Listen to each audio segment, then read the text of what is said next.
ನೀವೇನ್ ಮಾಡ್ತಿದ್ದೀರಾ ಅಂತ ನಿಮಗೆ ಗೊತ್ತಿದೆಯಾ? 3991 ಹುದ್ದೆ ಸಿವಿಲ್ PC, ಹಾಗೆ 1600 CRDR ಕಾಲ್ ಮಾಡಿದ್ದಾರೆ. ಆದ್ರೆ ನಿಮಗೆ ಎಷ್ಟು ಹುದ್ದೆ ಬೇಕು? ನಿಮಗೆ ಬೇಕಾಗಿರೋದೇ ಒಂದೇ ಹುದ್ದೆ. ಆದ್ರೆ ನಿಮ್ಮ ಪ್ರಿಪರೇಷನ್ ಯಾವ ಮಟ್ಟಿಗಿದೆ?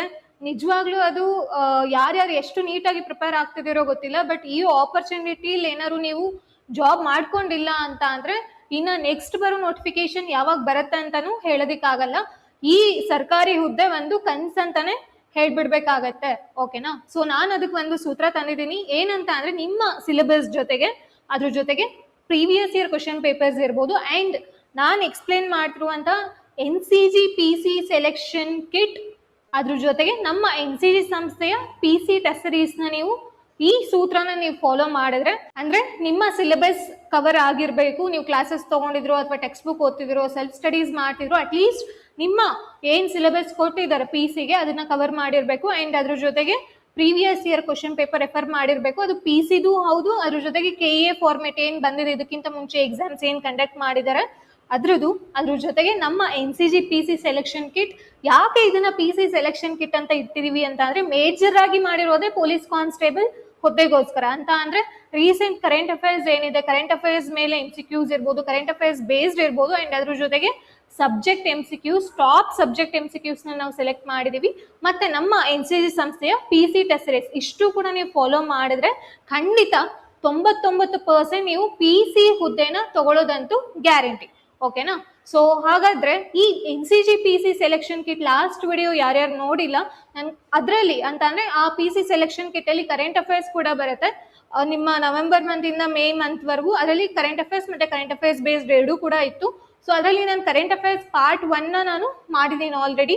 ಅಲ್ಲಿ ಇರುವಂತಹ ಕ್ವಶನ್ಸ್ ನ ಪಿಕ್ ಮಾಡಿ ನಾನು ಮಾಡಿದ್ದೀನಿ. ಅದು ನಿಮಗೆ ಮಾಡೆಲ್ ಕ್ವಶನ್ಸ್ ತರ ಇರುತ್ತೆ. ಅಂದ್ರೆ ನಿಮ್ಮ ಈ NCG PC ಸೆಲೆಕ್ಷನ್ ಕಿಟ್ ಅಲ್ಲಿ ಕ್ವಶನ್ಸ್ ಯಾವ ರೀತಿ ಇರುತ್ತೆ ಅನ್ನೋದನ್ನ ನೀವು ಅರ್ಥ ಮಾಡ್ಕೊಳ್ಬಹುದು. ಅಂಡ್ ಅದ್ರ ಜೊತೆಗೆ ಈ ವಿಡಿಯೋದಲ್ಲಿ ಅಂತ ಅಂದ್ರೆ ಇಂದಿನ ವಿಡಿಯೋದಲ್ಲಿ ನಾನು ಆ ಕರೆಂಟ್ ಅಫೇರ್ಸ್ ಪಾರ್ಟ್ 2 ನಾನು ಕಂಟಿನ್ಯೂ ಮಾಡ್ತಿದ್ದೀನಿ. ಹೀಗೆ ನಿಮಗೆ ಜಿಯೋಗ್ರಫಿ, ಪಾಲಿಟಿ, ಸೈನ್ಸ್, ಎಕನಾಮಿಕ್ಸ್ ಪ್ರತಿಯೊಂದು ಕೂಡ ಆಗುತ್ತೆ. ಸೊ ಹಾಗೇನೆ ಈ ವಿಡಿಯೋಸ್ ನೋಡ್ತೀರಿ. ಯಾರ್ಯಾರಿಗೆ ಈ NCG PC ಸೆಲೆಕ್ಷನ್ ಕಿಟ್ ಹಾಗೆ NCG ಸಂಸ್ಥೆಯ PC ಟೆಸ್ಟ್ ಸೀರೀಸ್ ರಿಕ್ವೈರ್ಮೆಂಟ್ ಇದೆ, ದಯವಿಟ್ಟು ಇನ್ಸ್ಟಿಟ್ಯೂಷನ್ ನ ಕಾಂಟ್ಯಾಕ್ಟ್ ಮಾಡಿ ಅಂತ ಹೇಳ್ತಾ, welcome to NCG YouTube channel. ನನ್ನ ಹೆಸರು ಶ್ವೇತಾ. ಎಲ್ಲರೂ ಕೂಡ ಆರಾಮಾಗಿದ್ದೀರಾ ಅಂತ ಅನ್ಕೊಳ್ತೀನಿ. ಸೊ ಇದು ಕರೆಂಟ್ ಅಫೇರ್ಸ್ ಪಾರ್ಟ್ 2 ಆಗಿರುತ್ತೆ. ಇಲ್ಲಿ NCG PC ಸೆಲೆಕ್ಷನ್ ಕಿಟ್ ನಾನು ಒಂದು ಜಸ್ಟ್ ಬ್ರೀಫ್ ಆಗಿ ಹೇಳ್ತಾ ಹೋಗ್ತೀನಿ. ಸೊ ಇದರಲ್ಲಿ ಎಷ್ಟು MCQ ಸಿಗುತ್ತಪ್ಪ ಅಂತ ಅಂದ್ರೆ 8400ಕ್ಕೂ ಹೆಚ್ಚು ನಿಮಗೆ MCQs ಗಳು ಸಿಗ್ತಾ ಹೋಗುತ್ತೆ. ಸೊ ಅದರಲ್ಲಿ 6500ಕ್ಕೂ ಹೆಚ್ಚು ಸಬ್ಜೆಕ್ಟ್ ವೈಸ್ MCQs ಇರ್ಬೋದು, 1200 ಮಂತ್ಲಿ ಕರೆಂಟ್ ಅಫೇರ್ಸ್ MCQs, 700+ ನಿಮಗೆ ಕರೆಂಟ್ ಅಫೇರ್ಸ್ ಹಾಗೆ ಕರೆಂಟ್ ಅಫೇರ್ಸ್ ಬೇಸ್ಡ್ ಸಬ್ಜೆಕ್ಟ್ ಇರುತ್ತೆ. KA ಪ್ಯಾಟರ್ನ್ ಹೋಗದೆ ಹಾಗೆ ನಿಮಗೆ ಕರೆಂಟ್ ಅಫೇರ್ಸ್ ಬೇಸ್ಡ್ ಇರುತ್ತೆ ಪ್ರತಿಯೊಂದು ಕ್ವಶನ್ ಕೂಡ. ಅಂಡ್ ಇಲ್ಲಿ ನಾವು ಮೇಜರ್ ಫೋಕಸ್ ಮಾಡಿರೋದು ಕರ್ನಾಟಕ ಓರಿಯೆಂಟೆಡ್, ಯಾಕಂದ್ರೆ ನಮ್ಮ ಇದು ಸ್ಟೇಟ್ ಗವರ್ಮೆಂಟ್ ಎಕ್ಸಾಮ್ ಆಗಿರೋದ್ರಿಂದ ಕರ್ನಾಟಕ ಓರಿಯೆಂಟೆಡ್ MCQs ನಾವು ಎಕ್ಸ್ಪೆಕ್ಟ್ ಮಾಡ್ಬೋದು. ಇದು ನಿಮಗೆ ಎಕ್ಸಾಮ್ ಓರಿಯೆಂಟೆಡ್ ನಾವು ಪ್ರಿಪೇರ್ ಮಾಡಿರೋದ್ರಿಂದ ಇದು ನಿಮ್ಮ ಸಬ್ಜೆಕ್ಟ್ ಜೊತೆಗೆ ನೆಕ್ಸ್ಟ್ ಲೆವೆಲ್ಗೆ ತಗೊಂಡು ಹೋಗುತ್ತೆ. And design for PC selection. ಹೌದು, ಇದನ್ನ ಪರ್ಟಿಕ್ಯುಲರ್ಲಿ ಪೊಲೀಸ್ ಕಾನ್ಸ್ಟೇಬಲ್ ಹುದ್ದೆಯ ಯಾರ್ಯಾರು ಆಕಾಂಕ್ಷಿಗಳಿದ್ದೀರಾ ಅವರಿಗಂತಾನೆ ಇದನ್ನ ನಾವು ಚೂಸ್ ಮಾಡಿರೋದು. ಅಂಡ್ ಅಪಾರ್ಟ್ ಫ್ರಮ್ ದಿಸ್ ನಿಮಗೆ ನಮ್ಮ NCG ಸಂಸ್ಥೆಯ PC ಟೆಸ್ಟ್ ಸೀರೀಸ್, ಈ ಕ್ವಶನ್ ಪೇಪರ್ಸೇ ಬೇರೆ, ಆ ಕ್ವಶನ್ಸೇ ಬೇರೆ. ಓಕೆನಾ? ಪ್ಯೂರ್ಲಿ ಅದೇ ಬೇರೆ, ಇದೇ ಬೇರೆ. ಈ ಸಬ್ಜೆಕ್ಟ್ MCQs ಅಲ್ಲಿ ಯಾವ ಸಬ್ಜೆಕ್ಟ್ ಎಷ್ಟೆಷ್ಟಿದೆ ಅನ್ನೋದನ್ನ ತಿಳ್ಕೊಳ್ಳೋದಕ್ಕೆ ನೀವು ಇನ್ಸ್ಟಿಟ್ಯೂಷನ್ ನ ಕಾಂಟ್ಯಾಕ್ಟ್ ಮಾಡಿ. ಖಂಡಿತ ನಾವು ಅದನ್ನ ನಿಮ್ಗೆ ಇನ್ಫಾರ್ಮೇಶನ್ ನ ಕೊಡ್ತೀವಿ. ಸೊ ಹಾಗಾದ್ರೆ ಇಲ್ಲಿ ನಾನು ಚೂಸ್ ಮಾಡಿರುವಂತಹ MCQs ಯಾವ್ದಪ್ಪ ಅಂತ ಅಂದ್ರೆ ಮಾರ್ಚ್ ಮಂತ್ ಇಂದ 23ನೇ ಕ್ವಶನ್ ನ ಚೂಸ್ ಮಾಡಿದ್ದೀನಿ. ಇವಾಗ ಎಲ್ರಿಗೂ ಗೊತ್ತಿದೆ ಏನಂತ, ಟ್ರೇಡ್ ವಾರ್ ಆಗ್ತಿದೆ, ಆಯಿಲ್ ಟ್ರೇಡ್, ಹೌದಲ್ವಾ? ಸೊ ಮೇಜರ್ ಆಗಿ US ಮತ್ತೆ ಇರಾನ್ ನಡುವೆ ವಾರ್ ಆಗ್ತಿತ್ತು. ಬಟ್ ಇವಾಗ ಸದ್ಯಕ್ಕೆ ನಿಂತಿದೆ, ಹೌದಲ್ವಾ? ಪಾಸ್ ಆಗಿದೆ. ಆದ್ರೆ ಇದ್ರ ಮೇಲೆ ನಮ್ಗೆ ಕ್ವಶನ್ಸ್ ಗಳಂತೂ ಖಂಡಿತ ಬಂದೇ ಬರುತ್ತೆ. ಅಂಡ್ PCಗೆ ಯಾವ ಲೆವೆಲ್ಗೆ ಕೇಳ್ತಾರೆ ಅನ್ನೋದನ್ನ ನಾವಿಲ್ಲಿ ಹಾಕಿದೀವಿ. ಹೊರ್ಮುಜ್ ಜಲಸಂಧಿ ಪರ್ಷಿಯನ್ ಕೊಲ್ಲಿಯನ್ನು ನೇರವಾಗಿ ಯಾವ ಜಲರಾಶಿಯೊಂದಿಗೆ ಸಂಪರ್ಕಿಸುತ್ತದೆ ಅಂತ ಇದೆ. ಹೊರ್ಮುಜ್ ಸ್ಟ್ರೇಟ್ ಮೇಲೆ ಇದು ಒಂದೇ ಕ್ವಶನ್ ಅಂತ ಅಲ್ಲ, ತುಂಬಾ ಕ್ವಶನ್ಸ್ ಇದೆ. ಅದ್ರಲ್ಲಿ ನಾನು ಈ ಕ್ವಶನ್ಸ್ ನ ಸೆಲೆಕ್ಟ್ ಮಾಡಿದ್ದೀನಿ. ಓಕೆನಾ? ಆಪ್ಷನ್ ಎ ಕೆಂಪು ಸಮುದ್ರ, ಒಮಾನ್ ಕೊಲ್ಲಿ ಮತ್ತು ಅರಬ್ಬಿ ಸಮುದ್ರ, ಮೆಡಿಟರೇನಿಯನ್ ಸಮುದ್ರ, ಕ್ಯಾಸ್ಪಿಯನ್ ಸಮುದ್ರ. ಎಲ್ಲರೂ ಕೂಡ ನೋಡಿದೀರಾ ಅಂದ್ಕೊಳ್ತಿದ್ದೀನಿ ಮ್ಯಾಪು. ಆ ಮ್ಯಾಪ್ ಅಲ್ಲಿ ಕಂಪ್ಲೀಟ್ ಆಗಿ ಏನ್ ಇನ್ಫಾರ್ಮೇಶನ್ ಇದೆಯೋ ನೀವು ಇನ್ ಡೀಟೇಲ್ಡ್ ಆಗಿ ತಿಳ್ಕೊಳ್ಬೇಕಾಗತ್ತೆ, ಯಾಕಂದ್ರೆ ಕ್ವಶನ್ಸ್ ಬರೋದೇ ನಮ್ಗೆ ಅಲ್ಲಿ. ಸೊ ಆನ್ಸರ್ ಯಾವುದು? ಒಮಾನ್ ಕೊಲ್ಲಿ ಮತ್ತು ಅರಬ್ಬಿ ಸಮುದ್ರ, ಹೌದಲ್ವಾ? ಸೊ ಈ ಹೊರ್ಮುಜ್ ಸ್ಟ್ರೈಟ್ ಬಗ್ಗೆ ನಾವು ತಿಳ್ಕೊಳ್ಳೋದಾದ್ರೆ ನೋಡಿ, ಐ ಹೋಪ್ ಇದು ನಿಮ್ಗೆ ಕಾಣಿಸ್ತಿದೆ ಅಂತ ಅಂದ್ಕೊಳ್ತಿದ್ದೀನಿ. ನಾನು ಪೆನ್ ಕಲರ್ ಚೇಂಜ್ ಮಾಡ್ತೀನಿ, 1 ನಿಮಿಷ. ಸೊ ನೋಡಿ, ಇಲ್ಲಿದೆ ಸ್ಟ್ರೇಟ್ ಆಫ್ ಹೊರ್ಮುಜ್, ಇಲ್ಲಿದೆ. ನಾವು ಕೇಳಿರೋದೇನು, ಪರ್ಷಿಯನ್ ಗಲ್ಫ್ ಇಲ್ಲಿದೆ. Straight of Hormuz Persian Gulf ನ ಯಾವ್ದ್ರ ಜೊತೆಗೆ ಇದು ಕನೆಕ್ಟ್ ಮಾಡುತ್ತೆ ಅಂತ, ಗಲ್ಫ್ ಆಫ್ ಒಮನ್ ಇದೆ, ಅರೇಬಿಯನ್ ಸಿ ಇದೆ. ಸೊ ಇದ್ರ ಜೊತೆ ಇದು ಏನ್ ಮಾಡುತ್ತೆ, ನೇರವಾಗಿ ಸಂಪರ್ಕ ಮಾಡುತ್ತೆ. ಓಕೆನಾ? ಸೊ ಈ ತರ ನಾವು ಇದನ್ನ ಅರ್ಥ ಮಾಡ್ಕೊಳ್ಬೇಕಾಗುತ್ತೆ. ಇದ್ರ ಸುತ್ತಮುತ್ತ ಏನೇನ್ ಇದೆಯೋ, ಓಕೆನಾ, ಒಂದು ಗಲ್ಫ್ ಇಂದ ಹಿಡಿದು ಒಂದು ಸ್ಟ್ರೈಟ್ ಇಂದ ಹಿಡಿದು ಪ್ರತಿಯೊಂದು ಕೂಡ ನಾವು ನೋಡ್ಕೊಳ್ಬೇಕಾಗತ್ತೆ. ಯಾವ ಸಿ ಬರುತ್ತೆ, ಏನು ಎತ್ತ ಅಂತ. ಮತ್ತೆ ಎಲ್ಲರೂ ಕೂಡ ಈ ಕಡೆ ಫೋಕಸ್ ಆಗಿರೋದ್ರಿಂದ ಬೇರೆ ಸ್ಟೇಟ್ಸ್ ಕೇಳಲ್ಲ ಅಂತ ಅಲ್ಲ, ಬೇರೆ ಸ್ಟೇಟ್ ಮೇಲೂ ಕೂಡ ನಮ್ಮ ಗಮನ ಇರಬೇಕಾಗತ್ತೆ. ಅಂಡ್ ಇಲ್ಲಿ ನೀವು ಅಬ್ಸರ್ವ್ ಮಾಡೋದಾದ್ರೆ ನಿಮಗೆ ಕ್ವಶನ್ ಪೇಪರ್ ಅಲ್ಲಿ ಯಾವ ತರ ಪ್ಯಾಟರ್ನ್ ಇರುತ್ತೆ, ಈ 6400 MCQ ಸಬ್ಜೆಕ್ಟ್ ಹಾಗೆ ನಿಮ್ಮ ಕರೆಂಟ್ ಅಫೇರ್ಸ್ MCQs ಅಲ್ಲಿ ಅಂತ ಅಂದ್ರೆ ನೋಡಿ, ಕ್ವಶನ್ ಇರುತ್ತೆ, ಆಪ್ಷನ್ಸ್ ಇರುತ್ತೆ, ಕೆಳಗಡೆ ಆನ್ಸರ್ ಇರುತ್ತೆ, ಅದಕ್ಕೆ ರಿಲೇಟೆಡ್ ಎಕ್ಸ್ಪ್ಲನೇಟರಿನ ನಾವಿಲ್ಲಿ ಪ್ರೊವೈಡ್ ಮಾಡಿರ್ತೇವೆ. ಈ ತರ ಪ್ಯಾಟರ್ನ್ ಇರ್ತಾ ಹೋಗುತ್ತೆ. ಕ್ವಶನ್ ಪೇಪರೇ ಬೇರೆ, ಎಕ್ಸ್ಪ್ಲನೇಟರಿನೇ ಬೇರೆ ಇರಲ್ಲ. ನಿಮ್ಗದು PC ಟೆಸ್ಟ್ ಸೀರೀಸ್ ಅಲ್ಲಿ ಇರುತ್ತೆ, ಇದು ಈ ಪ್ಯಾಟರ್ನ್ ಅಲ್ಲಿ ಇರ್ತಾ ಹೋಗುತ್ತೆ. ಓಕೆನಾ?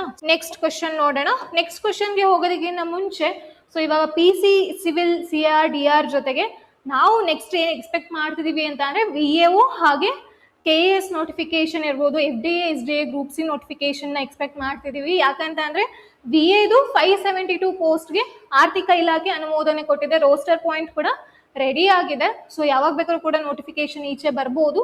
And KAS group C FDA SDA ಪೋಸ್ಟ್ಗಳಿಗೆ ಟೆಂಟೇಟಿವ್ ನೋಟಿಫಿಕೇಶನ್ ಡೇಟ್ ಹಾಗೆ ಟೆಂಟೇಟಿವ್ ನಿಮ್ಮ ಎಕ್ಸಾಮ್ ಡೇಟ್ ಕೂಡ ಅನೌನ್ಸ್ ಮಾಡಿದ್ದಾರೆ. ಸೊ ಈ ಎಲ್ಲ ಏನು ಹುದ್ದೆಗಳಿಗೆ NCG ಸಂಸ್ಥೆ ವತಿಯಿಂದ 29 ಜೂನ್ ಇಂದ ಕ್ಲಾಸಸ್ಗಳು ಶುರು ಆಗ್ತಾ ಇದೆ. ನಿಮಗೆ ಬೇರೆ ಬೇರೆ ಕ್ಲಾಸಸ್ಗಳು ಇರ್ತಾ ಹೋಗುತ್ತೆ. ಅಂಡ್ ಈ ಕ್ಲಾಸಸ್ಗಳು ನಿಮಗೆ ಆಫ್ಲೈನ್, ಆನ್ಲೈನ್ ಹಾಗೆ ರೆಕಾರ್ಡೆಡ್ ಮೋಡ್ ನಲ್ಲಿ ಇರ್ಬೋದು. ಟೆಸ್ಟ್ ಸೀರೀಸ್ ಬಂತು ಅಂದ್ರೆ ನಿಮಗೆ ಆಫ್ಲೈನ್ ಹಾಗೆ ಆನ್ಲೈನ್ ಮೋಡ್ ನಲ್ಲಿ ಅಂಡ್ ಪರ್ಸನಲ್ ಮೆಂಟರ್ಶಿಪ್ ಕೂಡ ಇರುತ್ತೆ. ಸೊ ಇಂಟ್ರೆಸ್ಟೆಡ್ ಕ್ಯಾಂಡಿಡೇಟ್ಸ್ ಇನ್ಸ್ಟಿಟ್ಯೂಷನ್ ನ ಕಾಂಟ್ಯಾಕ್ಟ್ ಮಾಡಿ. ಸೆಕೆಂಡ್ ಕ್ವಶನ್ ನೋಡಿ, ಇದು ಕೂಡ ಮಾರ್ಚ್ ಮಂತ್ ಇಂದಾನೆ 34ನೇ ಕ್ವಶನ್. ಏನ್ ಕೇಳಿದಾರೆ ಅದರಲ್ಲಿ, ಭಾರತದ ಆಹಾರ ಭದ್ರತೆಗೆ ಪ್ರಮುಖ ಕೃಷಿ ವ್ಯಾಪಾರ ಪಾಲುದಾರನಾಗಿರುವ ಕೆನಡಾ ವಿಶ್ವದ ಅತಿ ದೊಡ್ಡ ಉತ್ಪಾದಕ ದೇಶವಾಗಿರುವ ಪ್ರಮುಖ ರಸಗೊಬ್ಬರ ಖನಿಜ ಯಾವುದು ಅಂತ ಕೇಳಿದ್ರೆ. ಅಂತ ಅಂದ್ರೆ ನಾವು ಕೆನಡಾಯಿಂದ ಫರ್ಟಿಲೈಸರ್ನ ಏನ್ ಮಾಡ್ತೀವಿ, ಇಂಪೋರ್ಟ್ ಮಾಡ್ಕೊಳ್ತೀವಿ. ಸೊ ಅದ್ರಲ್ಲಿ ಯಾವುದು ಹೈಯೆಸ್ಟ್ ಇದೆ, ಓಕೆನಾ? ಸೊ ನಾವು ಕೆನಡಾ ಮೇಲೆ ಡಿಪೆಂಡ್ ಆಗಿದೀವಿ ಅಗ್ರಿಕಲ್ಚರ್ ಫರ್ಟಿಲೈಸರ್ಗೆ. ಸೊ ಅದು ಯಾವ ಅಗ್ರಿಕಲ್ಚರ್ ಫರ್ಟಿಲೈಸರ್ ಅಂತ ಇಲ್ಲಿ ಕೇಳಿರೋದು, ಇದು ನ್ಯೂಸ್ ಅಲ್ಲಿ ಇತ್ತು. ಓಕೆನಾ? ಸೊ ಕೆನಡಾ ನ್ಯೂಸ್ ಅಲ್ಲಿ ಇತ್ತು ರಿಗಾರ್ಡಿಂಗ್ ಫರ್ಟಿಲೈಸರ್, ಅದಕ್ಕೆ ಈ ಕ್ವಶನ್ ಬಂದಿದೆ. ಸೊ ಆನ್ಸರ್ ಏನಪ್ಪಾ ಅಂತ ಅಂದ್ರೆ ಪೊಟ್ಯಾಶ್. ಪೊಟ್ಯಾಶ್ನ ಇದು ಏನ್ ಮಾಡುತ್ತೆ, ಅತಿ ಹೆಚ್ಚು ಉತ್ಪಾದನೆ ಮಾಡುತ್ತೆ. ಸೊ ಆ ಉತ್ಪಾದನೆ ಏನ್ ಮಾಡುತ್ತೆ, ನಾವು ನಮ್ಮ ಭಾರತಕ್ಕೆ ನಾವು ಅದನ್ನ ಆಮದು ಮಾಡ್ಕೊಳ್ತೀವಿ, ಇಂಪೋರ್ಟ್ ಮಾಡ್ಕೊಳ್ತೀವಿ. ಓಕೆನಾ? ಸೊ ಅದು ಯಾವ ರಸಗೊಬ್ಬರ ಅಂತ ನಿಮಗೆ ಗೊತ್ತಿರಬೇಕು. ನೆಕ್ಸ್ಟ್, ಇದು ಏಪ್ರಿಲ್ ಮಂತ್ ಇಂದ ಶುರು ಮಾಡಿರೋದು. FRBM ಕಾಯ್ದೆಯ ಜಾರಿಗೆ ರಾಜ್ಯಗಳ ಹಣಕಾಸು ಕಾರ್ಯಾಚರಣೆಗಳಿಗೆ ಸಾಮಾನ್ಯವಾಗಿ ವಿಧಿಸುವ ಸಾಲದ ಮಿತಿ ಎಷ್ಟು? ಇವಾಗ ನಮಗೆ ಗೊತ್ತಿದೆ, ಕೇಂದ್ರ ಅನುದಾನ ಕೊಡುತ್ತೆ, ಅದ್ರ ಜೊತೆಗೆ ರಾಜ್ಯನೂ ಕೂಡ ಸಾಲ ಮಾಡ್ಬೋದಲ್ವಾ? ಆದ್ರೆ ಅದೆಷ್ಟು ಮಾಡ್ಬೇಕು ಅನ್ನೋದು ನಮಗೆ ಗೊತ್ತಿರಬೇಕು. ಈ ಬಜೆಟ್ ಬಂತು ಅಂತ ಅಂದ್ರೆ ಅಥವಾ ನಾವು ಸಾಲಗಳನ್ನ ತಗೊಳ್ತಿದೀವಿ ಅಂತ ಅಂದಾಗ ನಮಗೆ ಮೇಜರ್ ಆಗಿ FRBM ಆಕ್ಟ್ ಪಿಕ್ಚರ್ ಬರುತ್ತೆ. ಓಕೆನಾ? ಸೊ ಏನಿದು FRBM ಆಕ್ಟ್ ಅಂತ ಅಂದ್ರೆ ಫಿಸಿಕಲ್ ರೆಸ್ಪಾನ್ಸಿಬಿಲಿಟಿ, ಹೇಳ್ತಾ ಹೋಗ್ತೀನಿ ನಿಮ್ಗೆ. FRBM physical responsibility budget management act ಅಂತ. ಓಕೆನಾ? ಸೊ ಇದನ್ನ ತಗೊಂಡ್ ಬಂದಿದ್ದಾರೆ ಅಂತ ಅಂದ್ರೆ ರಾಜ್ಯ ಸಾಲ ಮಾಡ್ಬೇಕಾದ್ರೆ ಅವ್ರು ಎಷ್ಟು ಸಾಲ ಮಾಡ್ಬೇಕು, ಬೇಕಾದಷ್ಟು ಸಾಲ ಮಾಡೋ ಹಾಗಿಲ್ಲ ಅಲ್ಲ. ಯಾಕಂದ್ರೆ ಏನಾಗುತ್ತೆ, ಸಾಲದ ಹೊರೆ ಜಾಸ್ತಿ ಆಯ್ತು ಅಂದ್ರೆ ಮತ್ತೆ ಅದನ್ನ ತೀರ್ಸ್ಬೇಕಲ್ಲ, ಡೆಪ್ಟ್ ಕಡಿಮೆ ಆಗ್ಬೇಕು. ಅಂಡ್ ಅದ್ರ ಜೊತೆಗೆ ನೀವೇನ್ ಬಾರೋಯಿಂಗ್ಸ್ ಮಾಡ್ತಿರೋ ಗೊತ್ತಾ, ಅದನ್ನು ಕೂಡ ಒಂದು ಕಂಟ್ರೋಲ್ ಅಲ್ಲಿ ಇರ್ಬೇಕಾಗತ್ತೆ. ಯಾಕಂದ್ರೆ ಒಂದು ಶಿಸ್ತು ಇರ್ಬೇಕಲ್ವಾ. ಸೊ ಎರ್ರಾಬಿರ್ರಿ ಖರ್ಚು ಮಾಡೋದು, ಎರ್ರಾಬಿರ್ರಿ ವ್ಯಯ ಮಾಡೋದಂದ್ರೆ ಆಗಲ್ಲ. ಸೊ ಅದಕ್ಕಂತ ಒಂದು ರೂಲ್ಸ್ ತಂದಿದ್ದಾರೆ. ಎಷ್ಟಪ್ಪ ಇದೆ ಅದು ಅಂತಂದ್ರೆ GSDPಯ 3-4% ಅಂತ ಅಂದ್ರೆ ಇವಾಗ GDP ಅಂತ ಅಂದ್ರೆ ಅದು ದೇಶದ್ದಾಯ್ತು, GSDP ಅಂತ ಅಂದ್ರೆ ಅದು ನಮ್ಮ ರಾಜ್ಯದ್ದಾಗಿರುತ್ತೆ, ಗ್ರಾಸ್ ಸ್ಟೇಟ್ ಡೊಮೆಸ್ಟಿಕ್ ಪ್ರಾಡಕ್ಟ್ ಅಂತ. ಸೊ ನಿಮ್ಮ GSDP ಎಷ್ಟಿದೆ ಅದ್ರದ್ದು 3-4% ಅಷ್ಟು ನೀವೇನ್ ಮಾಡ್ಬೋದು, ಸಾಲನ ಮಾಡ್ಬೋದು ಅಂತ. ಓಕೆನಾ? ಸೊ ಇದು ಕೂಡ ನ್ಯೂಸ್ ಅಲ್ಲಿ ಇತ್ತು, ಆದ್ರಿಂದ ಈ ಕ್ವಶನ್ ನಾನು ಚೂಸ್ ಮಾಡಿದ್ದೀನಿ. ನೆಕ್ಸ್ಟ್, ಸಂವಿಧಾನದ 31ನೇ ತಿದ್ದುಪಡಿ ಮಸೂದೆ, ಕಾಯ್ದೆ ಅಲ್ಲ ಹೇಳ್ತಿರೋದು, ಮಸೂದೆ 2026 ಲೋಕಸಭೆಯ ಗರಿಷ್ಠ ಒಟ್ಟು ಸದಸ್ಯತ್ವವನ್ನು ಎಷ್ಟು ಸ್ಥಾನಗಳಿಗೆ ವಿಸ್ತರಿಸುವುದನ್ನು ಪ್ರಸ್ತಾಪಿಸುತ್ತದೆ. ಓಕೆನಾ, ಸೊ ಇದು ಕರೆಂಟ್ ಅಫೇರ್ಸ್ ದಲ್ಲಿ ಇರೋದ್ರಿಂದ ಬಂದಿದೆ. ಅಂಡ್ ಇವಾಗ ಏನ್ ಹೇಳ್ತಿದ್ದಾರೆ, ಬಿಲ್ಲು ಎಷ್ಟಕ್ಕೆ ಮಾಡ್ಬೋದು ಅಂತ ಅನ್ಬಿಟ್ಟು ಹೇಳ್ತಿದ್ದಾರೆ. ಬಟ್ ಅದಕ್ಕಿಂತ ಮುಂಚೆ ಇವಾಗ ನಮ್ಮ ಲೋಕಸಭೆಯಲ್ಲಿ ಎಷ್ಟು ಸ್ಥಾನಗಳಿದೆ, ಎಷ್ಟು ಸೀಟ್ಸ್ ಗಳಿದೆ, ರಾಜ್ಯಗಳಿಂದ ಎಷ್ಟು ಮತ್ತೆ ಕೇಂದ್ರಾಡಳಿತ ಪ್ರದೇಶಗಳಿಂದ ಎಷ್ಟು ಅನ್ನೋದನ್ನ ತಿಳ್ಕೋಬೇಕು. ಇದರಲ್ಲಿ ಆನ್ಸರ್ ಯಾವುದು, 850 ಸ್ಥಾನಗಳು.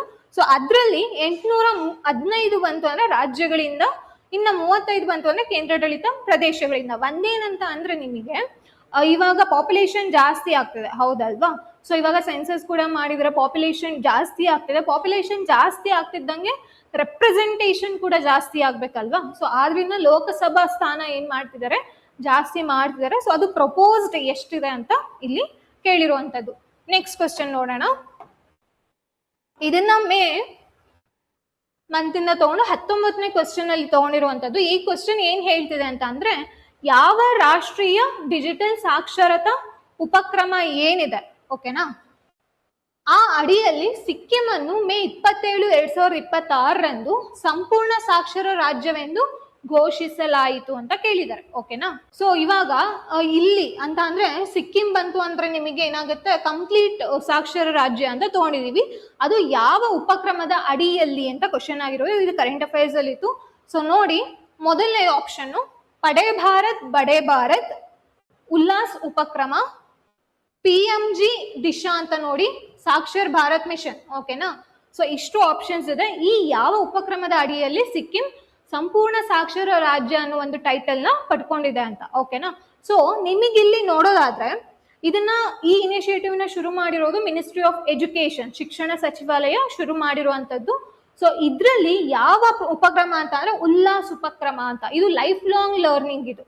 ಓಕೆನಾ, ಸೊ ಲೈಫ್ ಲಾಂಗ್ ಲರ್ನಿಂಗ್ ಇರ್ತಾ ಹೋಗುತ್ತೆ. ನಿಮಗೆ ಇನ್ನೊಂದು PMG ದಿಶಾ ಬಂತು ಅಂದ್ರೆ ಇದು ಡಿಜಿಟಲ್ ಲಿಟ್ರಸಿ ಅಂತ ಬರುತ್ತೆ. ಓಕೆನಾ, ಸೊ ಇಲ್ಲಿ ನೋಡಿರುವಂತಹ ಪ್ರತಿಯೊಂದು ಆಪ್ಷನ್ಸ್ ಮೇಲೆ ನೀವು ವರ್ಕೌಟ್ ಕೂಡ ಮಾಡಬಹುದು. ಸೊ ಇರೋದು ಫುಲ್ ಫಾರ್ಮ್ ನೋಡೋದಾದ್ರೆ understanding of life long learning for all in society ಅಂತ. ಈ ಉಪಕ್ರಮದ ಅಡಿಯಲ್ಲಿ ಯಾವ ರಾಜ್ಯ ಸಂಪೂರ್ಣ ಸಾಕ್ಷರ ರಾಜ್ಯ ಅಂತ ಅನ್ಬಿಟ್ಟು ಹೆಸರು ಪಡ್ಕೊಂಡಿದೆ, ಬಿರುದು ಪಡ್ಕೊಂಡಿದೆ, ಅಥವಾ ಏನು ಅವಾರ್ಡ್ ನ ವಿನ್ ಆಗಿದೆ ಅಂತ ಅಂದ್ರೆ ಅದು ಸಿಕ್ಕಿಂ ಆಗಿರುತ್ತೆ. ಓಕೆನಾ, ಸೊ ಇದಿಷ್ಟು ಕೂಡ ನಾನು ಲಾಸ್ಟ್ ವಿಡಿಯೋದಲ್ಲಿ 5 ಕ್ವಶನ್ ಡಿಸ್ಕಸ್ ಮಾಡಿದ್ದೆ. ಈ ವಿಡಿಯೋದಲ್ಲಿ 5 ಕ್ವಶನ್ ಡಿಸ್ಕಸ್ ಮಾಡಿದ್ದೀನಿ. ಇದು ಕಂಪ್ಲೀಟ್ಲಿ ಕರೆಂಟ್ ಅಫೇರ್ಸ್ 700+ ಏನಿತ್ತು MCQs ಅದ್ರ ರಿಗಾರ್ಡಿಂಗ್ ಆಗಿರುತ್ತೆ.